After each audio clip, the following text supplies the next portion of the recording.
O'clock work session of the Douglas County Commission. We're glad you're all here. Thanks for those people joining us here at the courthouse, or if you're joining us online. We are just getting settled in. Everybody take your time here. We're excited to hear today on the strategic plan for the Douglas County Extension Council. And we have some guests who will introduce themselves here in just a second. Just a reminder, we don't take public comment during our work sessions, and we don't take any action during our work sessions. They're for informational purposes only. If you have public comment on anything you hear during the work session, you're welcome to come to our 5:30 business meeting where we do have public comment during that meeting. So with that, I'll turn it over to Sarah for introductions. Our work session today is with the K-State Extension Council, and I'm just going to turn it over to the Executive Director, Marlon Bates, to kick us off and introduce who he has with him.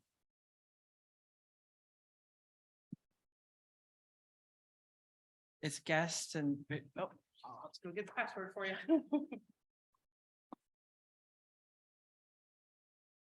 Check one. Hello.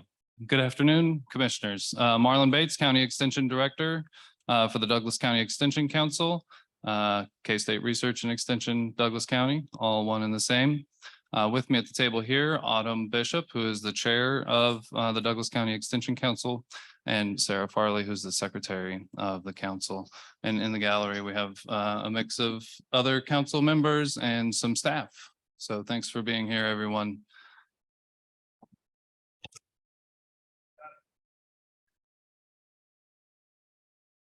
So we're appreciative of the opportunity to come and share with you a couple of things. One, the process that we underwent in the development of what we believe to be the first strategic plan for the Douglas County Extension Council, and then also the contents of that plan.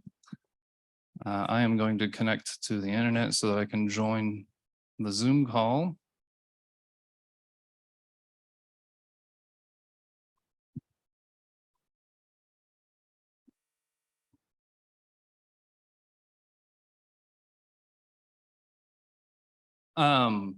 So it was June of 2021 when the Douglas County Extension Council committed to finding a way to develop this strategic plan.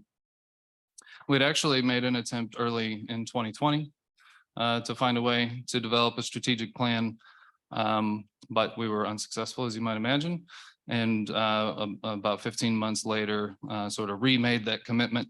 And upon that board action, then we ended up naming a task force, a special committee of the Extension Council to help sort of shepherd that through, to work with staff to make sure that we had what we needed in way of the development of a call for proposals to solicit an external facilitator, at least for the preliminary parts of the sort of fact-finding pieces that we would need in order to sort of inform whatever plan might come. And so we did identify somebody who was willing to work with us on a relatively short-term basis, on a relatively shoestring budget. And that person actually worked to put together a survey instrument that was responded to by a lot of our volunteers. We have over 300 volunteers, but also our entire Extension Council. So there are 24 members of the Extension Council, and then all of the staff. All of that data was aggregated by our consultants and then was workshopped through a series of focus groups. So he conducted 3 focus groups with subsets of those participants, and then was able to deliver before the end of 2021 some preliminary findings. They were really dedicated to kind of looking at our strengths, weaknesses, opportunities, and threats, but then also kind of preliminary findings and recommendations for action and how we might like to think about moving forward. And then early in 2022, we had a retreat where we brought staff and the Extension Council together and really started to synthesize the elements that we found in the report from the consultants. So what that led to was the identification of a series of sort of what we started to call thematic focus areas. And over the course of the next few months, so sort of through the spring of 2022, we had a mix of teams. These teams were a mix of staff and board members. But those focus areas were enhancing diversity, communications, partnerships, program development committees, work environment, and organizational funding. And so these small groups started to put together some structure around those various areas. And so what we did was what we recommend to organizations whenever we're talking about strategic planning. And that's kind of like just define the current state of affairs. And let's think about some objectives. Let's think about the metrics that we want to track in order to see if we're achieving those metrics. What activities are we going to need to participate in order to achieve those goals, and then what are the ultimate outcomes. And so in the summer, we were able to kind of coalesce all that, bring it all together. And I think one of the things that I think I'm most proud of through this process is the board really said, you know, one of the things that we're really seeing here is that a lot of what we're focusing on is really operational in nature. So it's almost, you know, kind of administrative and not so much programmatic. Well, of course, programming is very much a part of what we do. And so what the board did was they tasked our PDCs. And just for those of you that don't know, our PDCs are our program development committees. So that 24-member extension council is made up of 6 members from throughout the community in each of 4 program areas. So we have 4 PDCs. Each of those PDCs was then tasked to come up with their own thematic strategy.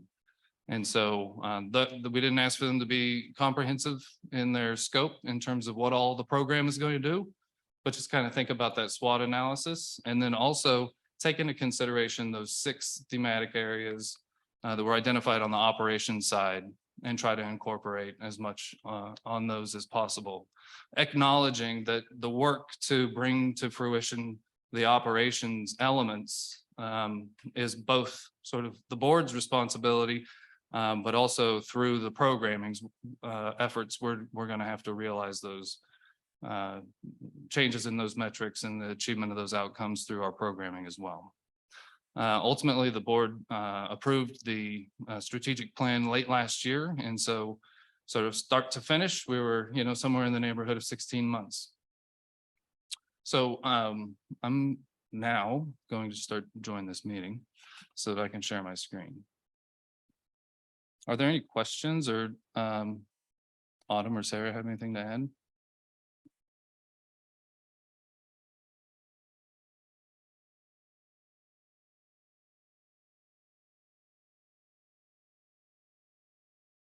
Recording in progress.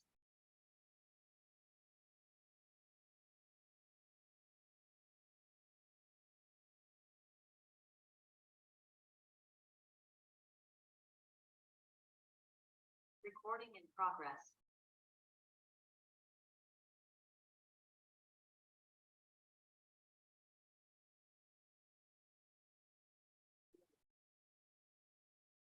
I can share my screen now. Understood.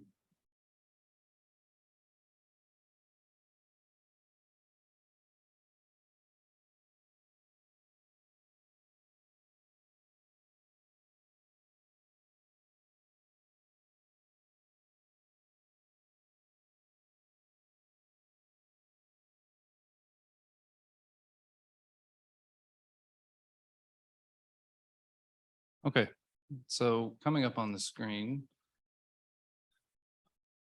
Thank you. So we have our strategic plan posted on our homepage. Our homepage is douglas.ksu.edu.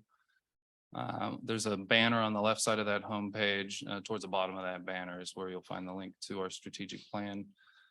So what you'll find in this, and feel free to stop me at any point if you have questions. I'm happy to dive into any element here that you see necessary, and certainly that may be more appropriate as we get into the sort of activities or you know, more granular detail of the plan. So a lot here, just kind of the cover page. what we've got is just a brief recap of what we were up to. So we didn't just come up with those strategic initiatives within the plan. We also developed a localized vision, mission, and values statements, while acknowledging that, you know, K-State Research and Extension at large has its own vision, mission, and values, but we acknowledge there's an opportunity for us to make that more locally relevant. So we took the opportunity to do that. This chart is really what we received from our consultant in the work to identify those things that we can consider strengths and also opportunities. So the partnerships, we feel like we're very strong at that, but it's also creates an opportunity for us to further the work of the council. The strengths and threats. So we've had some considerable turnover over the last couple of years. I'm happy to report that we are in a very much better place now. So over the last year, we had pretty well had vacancies, at least one vacancy for about the last 15 months or so. And so there were times where there were multiple vacancies, and you can imagine that has a profound effect. But you know, what we're hoping to do is leverage the opportunity that we have with the institutional knowledge that exists with our long-serving staff, with the enthusiasm and ingenuity that comes with the new staff that we've brought on board recently. But, you know, I think the other frank evaluation of our operation is on the right side of this chart, where, you know, we've identified some weaknesses. You know, enhancing diversity is one of those things that we obviously are committed to. You know, we are regularly as a council visiting elements as it relates to the demographic makeup of our staff, the demographic makeup of our extension council, and the demographic makeup of our audience. And all of that we do track. We track as much as we can. And so that's the sort of metric that we can relatively easily and do regularly visit. Another weakness / opportunity, although I'll say with the addition of Alicia Hazel at the communications helm for the Extension Council, the communications piece is something that we're much better at than we ever have been, but we still do see a need for coordination and growth on that front. As you might imagine, it's a very important way for us to, you know, have a presence in the community and in the face of our constituents. And then weaknesses and threats. So operational funding. So just understanding that we have limitations as it relates to where we can, you know, get our funding, but also what that funding is and how it has or hasn't changed over time. And then our program development committees. So one of the things that we acknowledged throughout the planning process was that we have to do better in engaging our program development committees. I think, you know, of the 24-member extension council, you know, we have a 9-member executive board, but then each of these PDCs are charged with working with staff to help direct the program. And you know, frankly, that's a system-wide issue. That's something that I think all extension councils struggle with across the state and probably across the country where those structures are similar. So really, these are the sorts of bedrock things that kind of led to the development of those strategies that you'll see on the next pages. Marlon, Marlon, I've got a question for you. Can you, well, I guess maybe a two-part question, expand a bit on the enhancing diversity piece? And so you mentioned like working to track some staff demographics. I just want to hear a little bit more about sort of how is your staff and then also the council at large defining diversity? Like what kinds of things are you looking at? Have you identified any particular, you know, things that are lacking that you've identified a specific goal around? And then, you know, to sort of piggyback off that and your comment about the PDCs and their connection to staff and the enhancement of that relationship, how is that 24-member council in those 4 different sort of, well, you mentioned 6 focus area or thematic areas, but those 4 different PDCs also talking about enhancing diversity, defining that and applying it to the work of the Extension Council?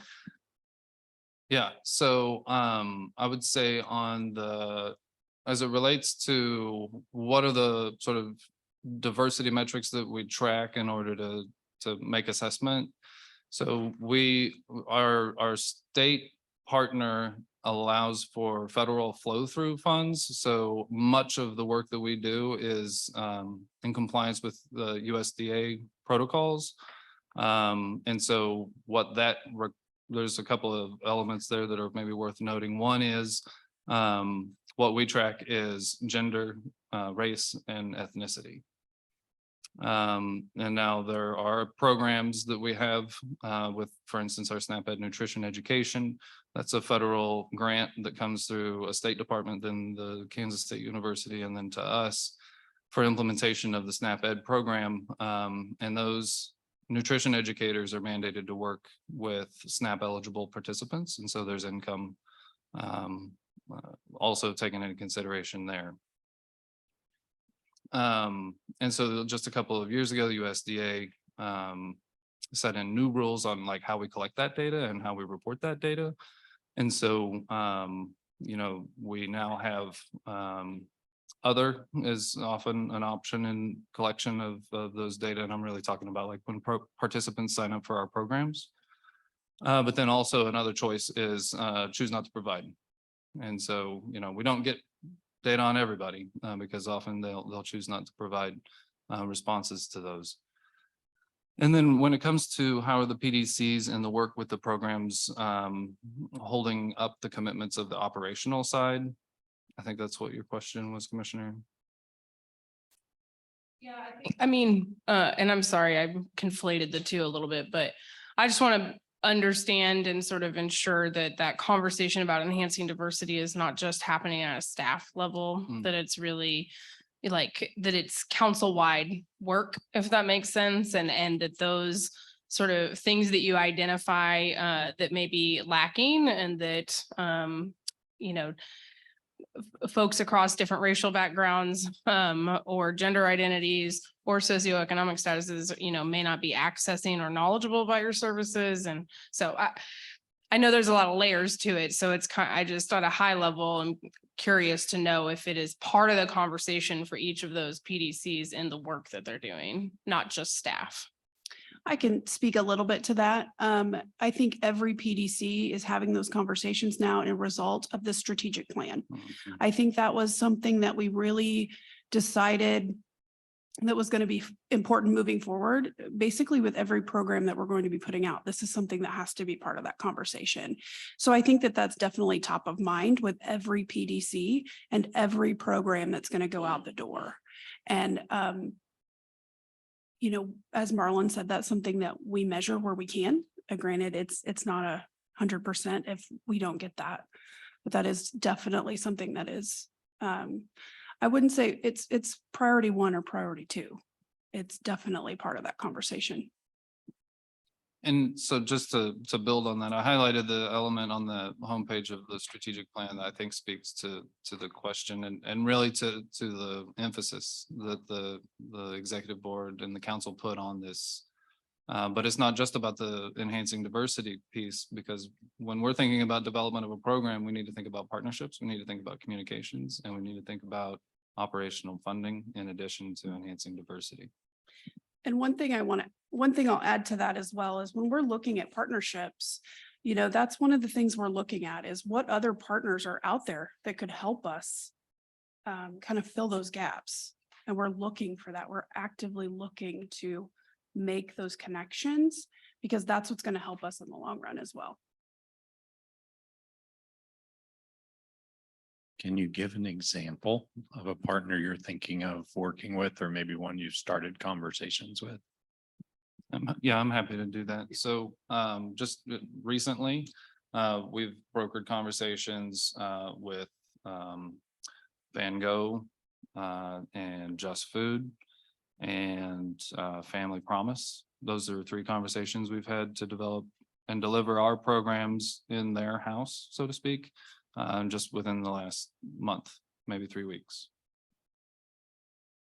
And that's all stemming from that strategic plan that we put in place. Just wanted to flag something that I think might be missing from your strengths side, strength and opportunities, is the army of volunteers that you have through extension, through, you know, adult volunteers with Master Food master food volunteers, master gardeners, and all through 4-H adults and youth also. So I wanted to highlight that I think, programs and volunteers maybe should have been like top of the list Sure. for really solid things from extension. Thank Just you. my opinion. Thank you for pointing that out. The final section here on the homepage is really just like what's going to happen with this. So the executive board is creating semi-annual full council meetings. We actually just had the first of those last week where we're providing updates on both sides of the strategic plan, both the operational and the programmatic sides. And then the executive board has made a commitment to quarterly checking in on the progress of the outcomes defined by the plan. And just maybe I glossed over or didn't mention, this is intended to be a 3-year plan. So our vision, mission, and values.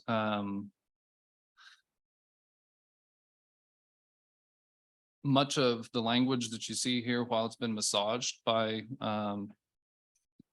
the council, has emerged from those listening sessions. So the focus groups that the consultant held, along with the survey and other data gathering efforts that the consultant brought to us. And so what we were able to do was take from his report and build out some of the key things that rose to the top. So you see our vision is to build sustainable and thriving communities in Douglas County. Our mission is expanding community conversations, cooperative learning, and collaborative leadership using research-based knowledge to build sustainable, thriving communities around land stewardship, food systems, community health, and economic, family, and youth development. We've also listed 4 core values and what those mean to us.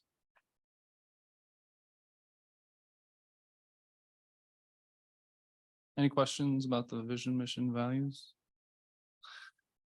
Okay, so we'll move into the operational strategic plan thematic areas. So enhancing diversity is at the top of this list of 6 here. So as mentioned earlier, all of these elements, both on the operations and programmatic side, are structured with a situation statement, objectives, metrics, activities, and outcomes.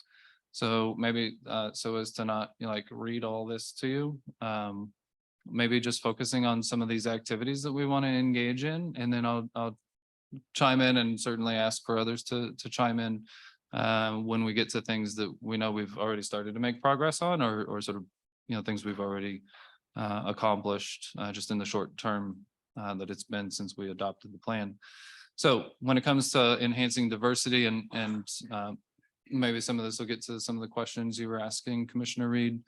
We want to identify underserved populations for each program area and then really get deliberate about strategizing an outreach campaign to reach them. And we want to do that regularly. And so, the task at hand is, for those PDCs or for those staff who are looking to garner an audience for, whatever their program is, that this is an element that they undertake.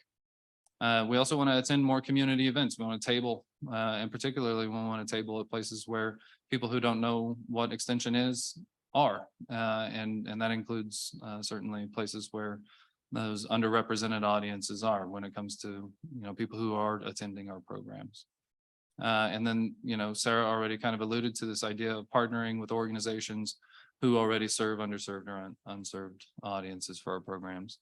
And then, the volunteer element there's that's one place where we haven't collected demographic data in the past. And so we're going to start doing that. We've already started doing that. So we actually have data on our extension master gardeners already.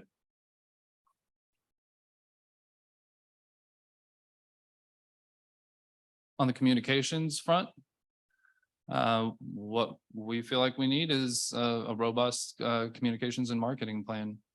And so one of the things that the board has already done is named a communications committee. So that's a new committee to the executive board.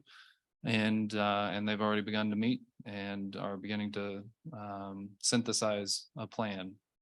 We also want to make sure that our communications with the board are really bringing the board along and in to our work. You'll see a little bit more about that in the workplace element of the plan. But I think for this purpose, we just need to make sure that one of the roles of our executive board is to be advocates for our programs. And they can't do that if we're not informing them. So that's something that obviously we are committed to, and making sure that they're equipped to do a good job of that. I would like to add about the communication side. A lot of times, really what we're seeing is people's expectations are changing as the world around us evolves. And communication is important. And if we don't have that, you're not going to be successful. And I think that's not just this group, it's across the board. People demand information now, and it's not going to get any better. So we have to be positioning ourselves in order to facilitate that. We can't have successful programs if nobody knows about it. And there's really no other way to do that than creative storytelling. And that's what we're committed to do moving forward. Thanks, Sarah. So the other elements here to use storytelling, and then there's an element here about how the staff communicate with boards for sort of like monthly reports. So one of the things I've appreciated about our executive board is their willingness to think outside the box. So certainly the 2022 executive board put in a tremendous amount of effort in the development of a strategic plan, but they also really pushed us to think a little bit differently about how we work, and specifically in this case, like how we communicate with the board. And so we do a sort of novel approach to that, and it's something that's set a standard for other local units across the state. But the board seems to think that what we do there needs to be publicly distributed. So we'll see if we can work on that. Can I kudos you guys? It's been phenomenal. And it's also giving you content. When our agents are providing those updates for us, we can take that content and use it in our digital storytelling. So it's kind of a double edge You're right. there. You're right. Yeah. So on the partnerships, we just need to make sure that we're sort of constantly cultivating ground as it relates to being a collaborator. And then I think also just making sure that's an institutional connection as opposed to an individual connection. And then we need to think also outside of Douglas County. So lots of resources, certainly. I mean, what is part and parcel to our mission is to draw down resources from Kansas State University, and you'll see that on the third bullet point. We've got regional and state specialists. There's a field day happening right now. We just buttoned up a little bit ago for folks who have horses around our community, and they're multiple state veterinarians and specialists that we brought to that field day, and we need to see more of that. So bringing that technical expertise to not just deliver the information that they need, but to help garner an audience and to make it a more fruitful experience for the participants. Celebration. So making sure that we are selflessly patting others on the back. And then there's an element here about adding diverse participants to the planning element. So it's not just about recruiting diverse participants to our programs, but ensuring that their voices are heard in the planning process. And then we've got, deliberate programming for underserved audiences. So what is it that we're not doing that we can do and reach audiences who maybe don't know about what extension is or aren't familiar with our work? As we're talking about partnerships, can you highlight like the relationship between Extension and SNAP-Ed, and also with Live Well Douglas County? Yeah, so every year we write a grant to the university to host SNAP-Ed nutrition educators. And so, like I said earlier, that's those are federal funds that are drawn down by the Kansas Department of Children and Families. And then there's a block grant written to the university, and then we compete with local units of K-State Research and Extension across the state for those funds. And we've been really successful at that. So right now we have 2 SNAP-Ed nutrition educators. In fact, Hillary Cass is one of them, and then Enrique Ortiz, who's not here today. And so, their charge is to work on nutrition education, obviously, for SNAP eligible community members. So they don't have to be enrolled in SNAP, they just have to be eligible. And so, you know, a majority of the people that they work with need to be eligible for that federal benefit. And so a lot of work that happens there. So I would say that work happens on two fronts. One of those is on the direct education piece, and another one is on sort of like, how are we addressing the systemic sort of societal issues that lead to hunger or that lead to poverty. And that's really where the work of a coalition like Live Well Douglas County comes in. And so the Extension Council's relationship with Live Well Douglas County is that it serves as one of two backbone support organizations for Live Well. And so what that means is, you know, between the health department, the Lawrence Douglas County Public Health, and the Douglas County Extension Council, we are able to provide the necessary support and staff support, but also just infrastructure support for that coalition to be successful. The role that the Extension Service provides in that way is the Extension Council is the employer of the executive director for Live Well. We're actually in between executive directors right now. We're expecting an announcement about the new one in the near term. And so, yeah, through the partnership that we have with the Blue Cross Blue Shield of Kansas Pathways to Healthy Living grant, which is a $200,000 grant we were able to pull down a few years ago, that gave us access to $300,000 of non-competitive implementation funds to do that sort of upstream health-related work, and financial contributions from some key partners here in the community. We're able to employ a full-time executive director for Live Well, which is wonderful. And so, you know, I'm proud of the Extension Council for stepping up and saying yes to the opportunity to house that director. And I'm grateful to the county because one of the things that I asked Sarah earlier before we advertised for that position was if we would be able to get that person on the county's health plan. And so part of what the grant funding provides for is for us to cover the employer share of that. So there's actually, I think, a lot of moving parts there, but the Extension Council, I would say, is, you know, an important piece of how that happens. And so I sit on the executive team of Live Well, along with a representative from Lawrence Douglas County Public Health, along with their chair-elect, and past chair.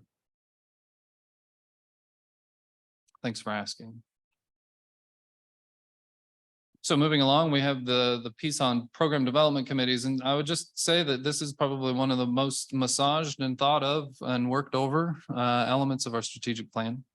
I was very proud of the council for acknowledging that there was something that needed to be done here. This is one of those things that was a weakness and an opportunity. So what we laid out here is, you know, not just setting expectations for what PDC members are going to be doing or what is expected of them, but also just making sure that they had meaningful ways to engage. And so I think on this front, I would say what we've accomplished on that front just in the last 6 to 9 months since they were tasked with the development of a strategy with the plan has been a monumental shift in the level of engagement of our program development committee members. Which we also hope, to be honest, we hope that starts kind of a movement where, you know, Douglas County can kind of set the bar for area units, other local units across the state, because it's such a vital part of what we do, and it's all volunteer. So, and that's really important. So we're hoping to kind of set an example or lead by example in that regard. So it's a 24-member council in terms of the PDCs, and there are 4 areas within that. Can you talk about what those 4 are? Yeah, so the 4 programmatic areas are defined by the statute that establishes extension councils. So they're agriculture, natural resources, they're family and consumer sciences, they're 4-H and youth development, and community development. So within those 4 arenas, there are 6 people elected from across the county, and those are the 4 different PDCs.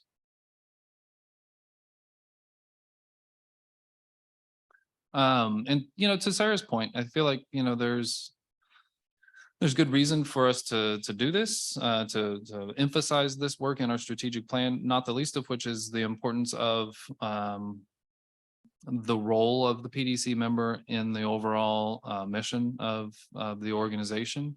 But it's also really helpful to the organization if there are abundant, meaningful opportunities for those PDC members to contribute.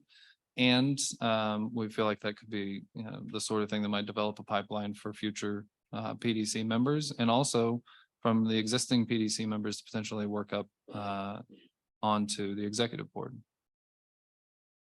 So the next element is work environment. So really here, we're just leveraging what we have, which I kind of mentioned earlier, just the institutional knowledge of our existing staff and the enthusiasm and ingenuity that maybe fresh faces are bringing to our organization. But we need to make sure that we're staying up on that. So this is something that does require work. We're just acknowledging that it's something that doesn't just naturally happen. So having a good workplace culture is something that does require intentional effort, and our Extension Council is committed to making sure that that is in place. And so you'll see some of that in there in regard to just kind of making sure that we have the freedom to do the sorts of things that make us a better team. But we're also taking stock of, you know, where opportunities for improvement exist. We want to sort of get people's gut feeling. So quarterly engagement surveys is on there. There's an element here about funding for a full-time bookkeeper, just because that is something that's, since we lost our full-time bookkeeper, which is what had enabled the Extension Council to think a little bit differently about the reception position in our office, which is what has enabled, I think, exponential growth in our communications effort since then. Those sort of accounting responsibilities have effectively been sort of distributed across many staff members. And one of the things that, you know, we'll see here in a minute is just our desire to work with other local units. Well, just in the last couple of months, we've actually had the opportunity to contract with a neighboring Extension Council for some of their expert accounting services. And so, you know, a full-time bookkeeper is probably still something that we need. But right now what we're doing is working on a partnership with another Extension Council who will be able to bring, I think, a lot in the way of alleviation on the accounting front to our staff. And so time will tell a little bit on that, but I think ultimately, you know, especially when we start looking at operational funding strategies or activities, you know, when we think about pulling down larger grants, for instance, having somebody who can really spend 40 hours a week in our office doing accounting, it will be very helpful. Right now, we're getting about 20 hours a month in that assistance with that relationship next door.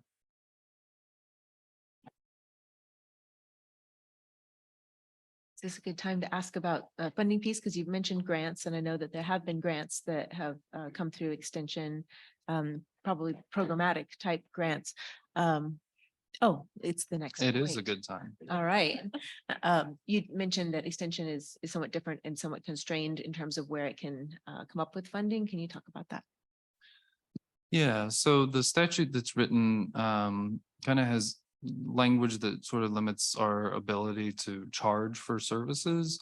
And so, you know, historically, where we have relied on our operational funding is through a regular ask to this commission and also from our partner at the state, which is Kansas State University. And they receive funding from the state of Kansas and from the USDA. So we have a state partner who sort of is funded both by state and federal funds.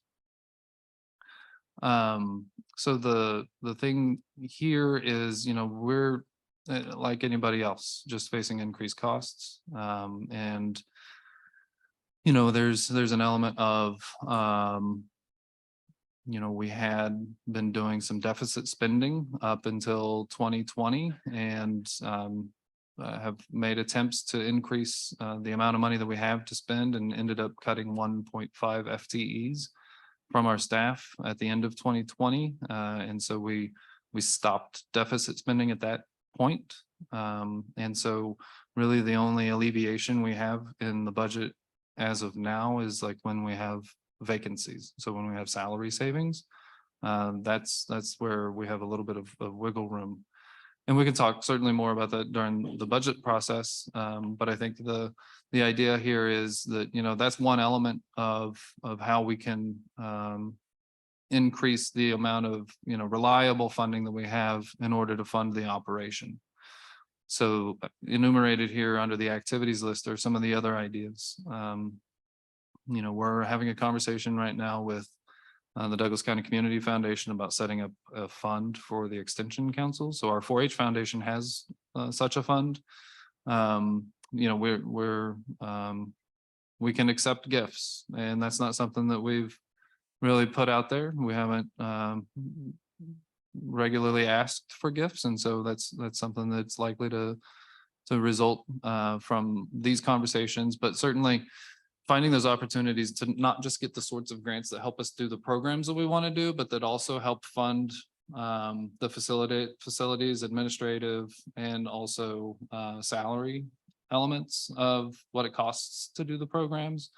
So I think, you know, there's a big difference between those sorts of grants. The ones where you might need $5,000 or $10,000 to do a program, or the one where you might need $50,000 because 12 of it is going to go to the operation.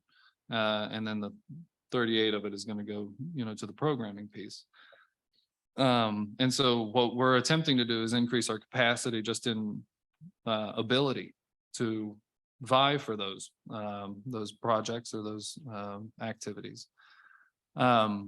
And so, you know, I think there are other things, and here it is: explore opportunities for shared positions with partners and or other local units. You know, there's a lot of duplication in systems. And so where can we find efficiencies? And I think that's what we've demonstrated, at least to, you know, in the short term, recently with the Shawnee County Extension Office. And, you know, when it comes to other ways of dealing with funding, you know, there's continued discussions with other local units to explore districting. And that's something that we've talked about at this commission in the past, that is an option to local extension councils.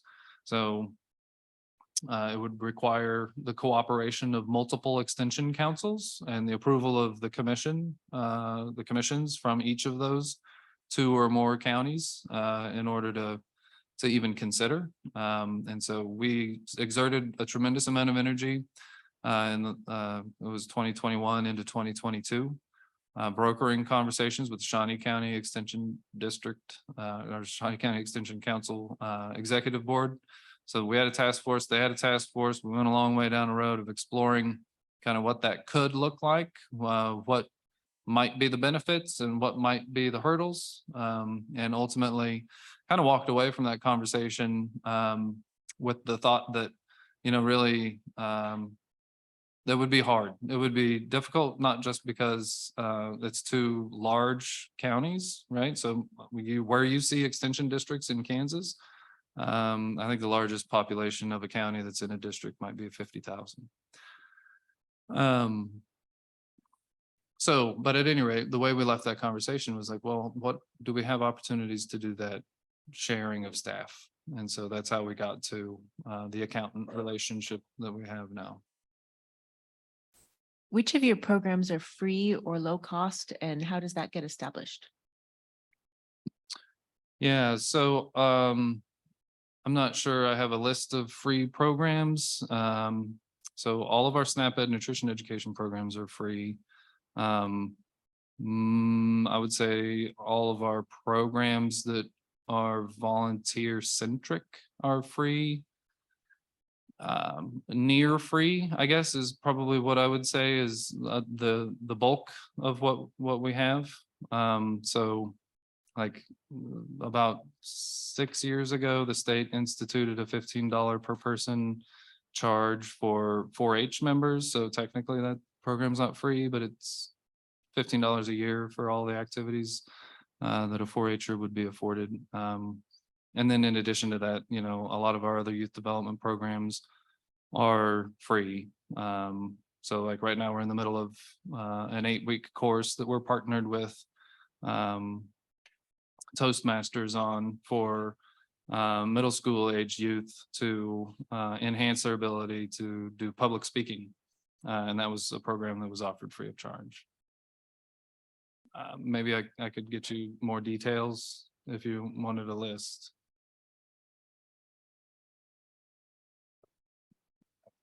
So how do you do program evaluation? Can you walk through that? So here's where my thinking's going. You said you did some staffing reductions, sort of address that budget deficit spending that you were doing. How do you look at programs to determine, do we keep doing this program? When is the time that we pull the plug on staff because that program isn't working? Yeah, well, I don't really like to have to answer that question, Commissioner Kelly. Like, when do we? I prefer not to.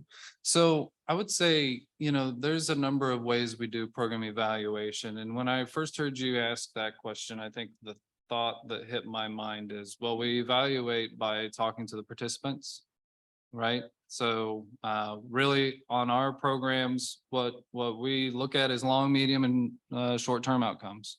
So what's the short-term outcome? What's the change in knowledge? What's the medium-term outcome? What's the change in behavior? What's the long-term outcome? Well, it's work that changes the sort of environment in which people are operating, right? So make healthy choice the easy choice.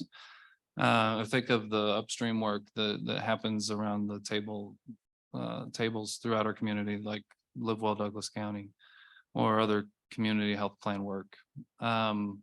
So we evaluate programs based on, figuring out like, how did our program affect you? And so we ask, right? So we ask those questions often right alongside those demographic questions that we're asking.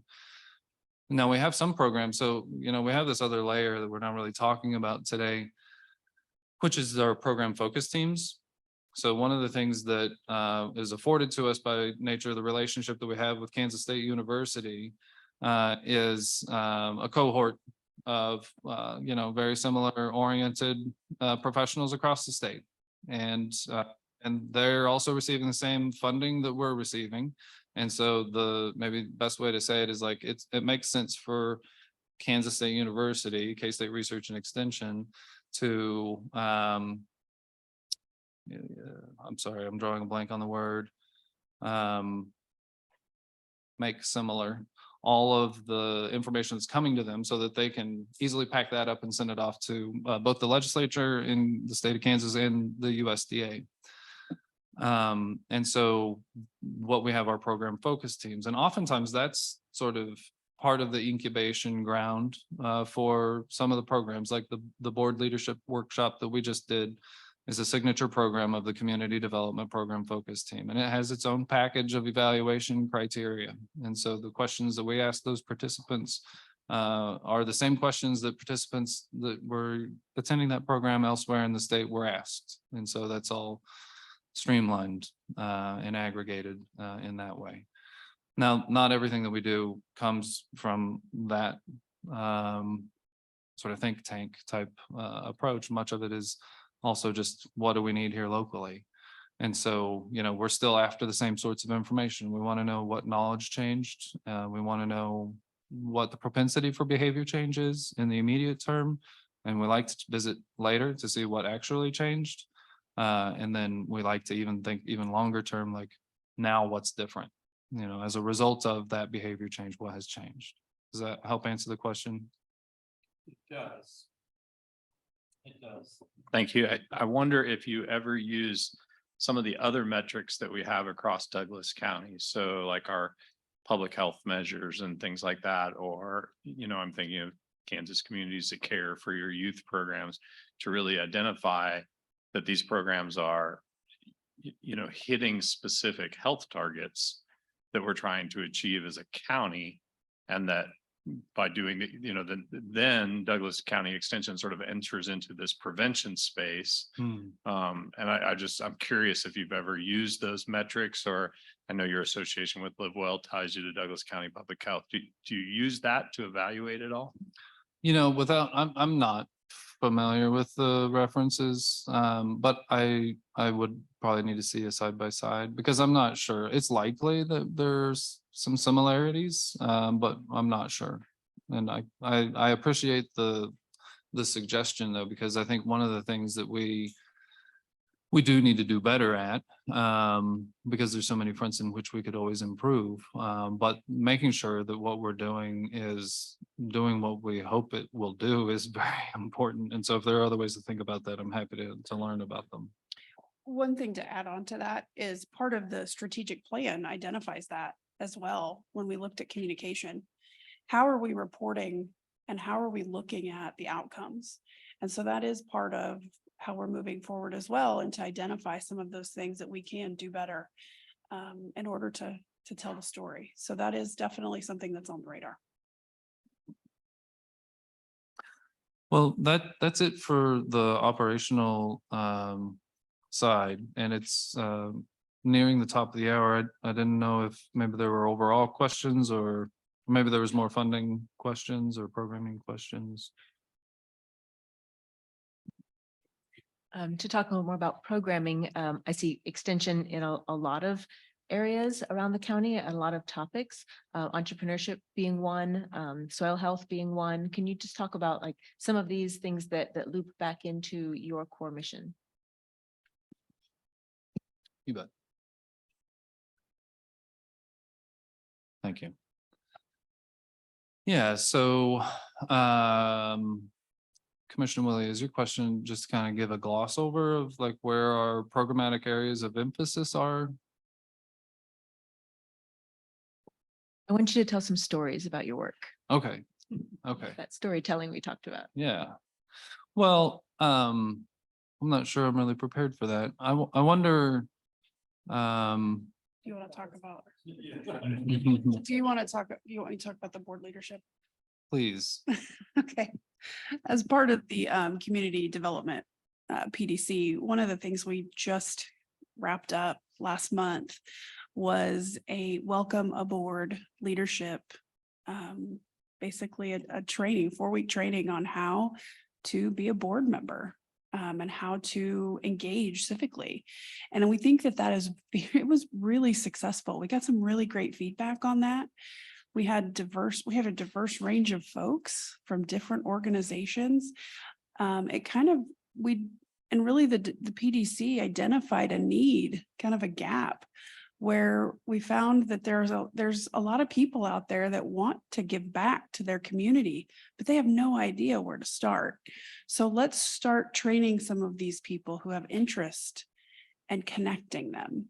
So the PDC really looked at how can we become a hub to get people resources that they need without, this huge program element. Well, one of them was, let's try this welcome aboard. We fed them. They were able to have dinner and talk to each other and share their stories and find out things that worked, things that were successful. We had some excellent conversations. What we found, I actually volunteered my time and helped facilitate it. And we didn't have to do much facilitating. We just kind of planted the seed, and the conversations that we had around those tables were fantastic. We talked about everything from strategic planning to how generations work together, because we're kind of seeing that transition, and how we can look at people who are 20 and how we can get them into the fold better than we're doing now. How do you share that generational knowledge and that, wisdom that you have? It's got to go somewhere, because when you leave, you can't just take it with you. You have to share it. And so some of those conversations were really interesting as well. We just asked them, what do you want to know? What can we help you learn more about? And they were very forthcoming with that information. And we had 26 people on a brand new, and it doesn't sound like a lot, but our goal was 30. So we did really well, and we thought it was a very successful program. And you had a partner in that endeavor, didn't you? We did with the Community Foundation. That's right. Yeah. You mentioned soil health. So one thing I'll bring up because I've addressed this commission on this topic before, but our ag agent, Margit Kautzenecker, was approached by a community partner in the Douglas County Farm Bureau, asking if we could do something or help them do something as it related to behavioral health in the agricultural industry. And through conversation, our staff and the Farm Bureau board member really kind of turned that into, how do we turn this into something more? And so ultimately, we co-hosted with them a whole farm health series. And so there were 3 separate sessions. One of them was on soil health, one of them was on financial health, and then the other was on behavioral health. And so just understanding those things are not separate from each other, and that so many stressors have to do with, well, weather for sure, but fluctuation in market prices, so finances is there, and production practices is there. And so those are the sorts of stressors that lead to some pretty staggering statistics in our agricultural industry. And so that was actually an agent who we just brought into the extension system less than a year before that. And so I was really proud of that work and the participants that she was able to reach and the partnerships that she was able to forge, which didn't stop with the Farm Bureau. It actually included several other partners, was, I thought, pretty fantastic. You also mentioned entrepreneurship. So you and I saw each other earlier at the Baldwin Economic Development Outlook conference at Baker University. Back in 2020, whenever we acknowledged that the shutdown due to the pandemic was going to have wreak havoc on our economy in one way or another, there were members of the Douglas County Extension Council Community Development Program Development Committee who rallied around and said, what are we going to do? And so we hosted a meeting, and we called it an entrepreneurship summit. And we had conversations on August 20th, 2020, that ultimately led to an organization called Douglas County Core. And that's, a primarily entrepreneur-led effort to identify the sorts of things that entrepreneurs need and try to deliver them.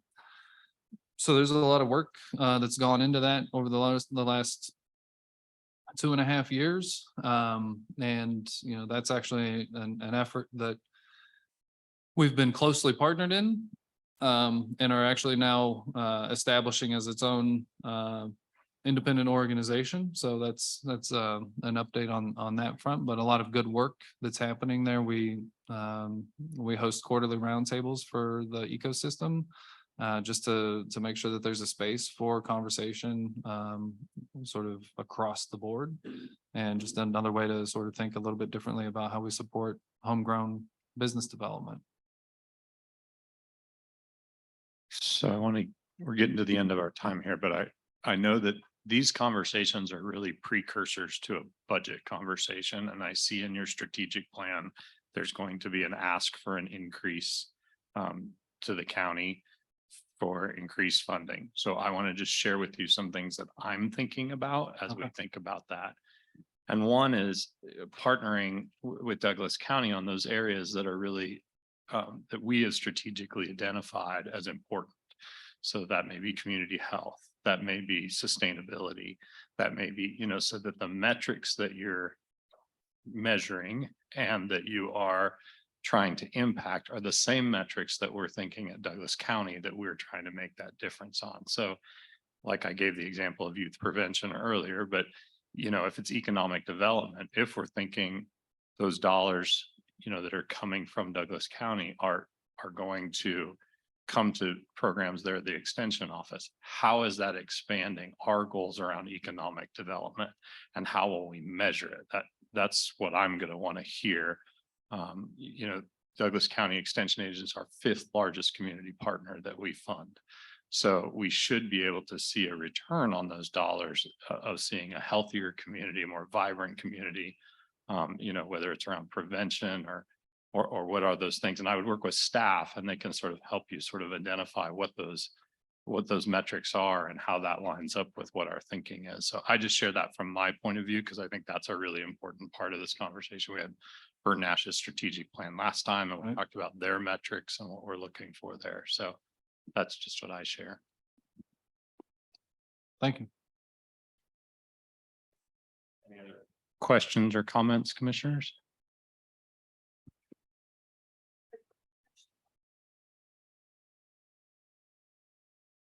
Appreciate you bringing that up, Commissioner Kelly, because the county is deeply involved in work with the community health plan. That's a place where extension could be more active and partner and align with those goals. We've done a lot of work in terms of economic development as well and entrepreneurship as well. How are we doing? How are we complementing each other? Yeah. Not necessarily working parallel. So Right. that's where, it, those things are important to us. The amount that the county puts in towards base operations is pretty substantial for a community partner. So in our book, so Yeah. I think it's how are you advancing those pieces? Well, and I appreciate that. I think one of the things that comes to mind, particularly when it comes to the community health plan. So LiveWell is sort of the lead agency for the healthy food and healthy built environment planks of the community health plan. And so that work is happening, but as you just said, maybe it's happening in parallel to some of the work that the county is doing in some of the other arenas. So like, how do we, and frankly, well, maybe not all these things will show up in the new health plan, but if they do, or regardless,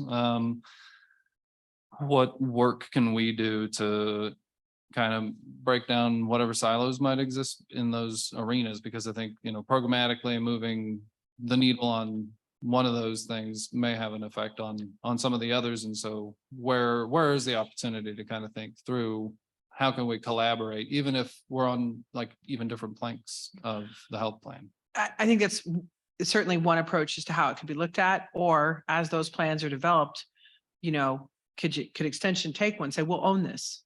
We'll own this piece, because there's a lot of work that has gone into the development of those plans. Sure. So, I just think sometimes I worry about that, is everyone kind of has their own plan. So how do we Yeah. synthesize the plans? Yeah. So, and that's, that's also a large community-wide engagement with lots of partnerships Sure. involved.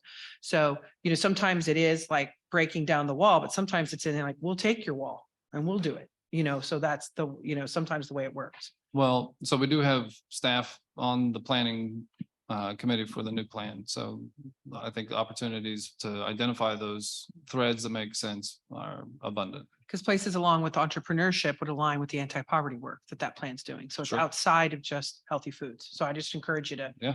dig into some of those other areas. Absolutely. Yeah, I appreciate you bringing that up, Commissioner Kelly and Sarah. I love the word synthesize, and I think that that's a good just sort of lens to try and look at. And so to your point earlier about, your collaboration and communication with some of other extensions in the area and figuring out where and how you might overlap or duplicate and find some efficiencies. That's sort of a similar approach that I hope agencies across our community and the partners that Douglas County are significantly invested in are sort of regularly assessing where, which I think strategic planning is a piece of identifying where your strengths and weaknesses are, how to focus your efforts, and also synthesize with your partners in a way that recognizes where, where you have been duplicating, but that's stronger elsewhere, and vice versa. And, with all things budget for us, I think this commission is particularly interested in having really focused investments, and being able to, sort of tell the stories about where tax dollars are going into the community to make improvements. And so having those focused requests that really talk about the alignment and also how you're working with other community partners to maximize is compelling. Thank you.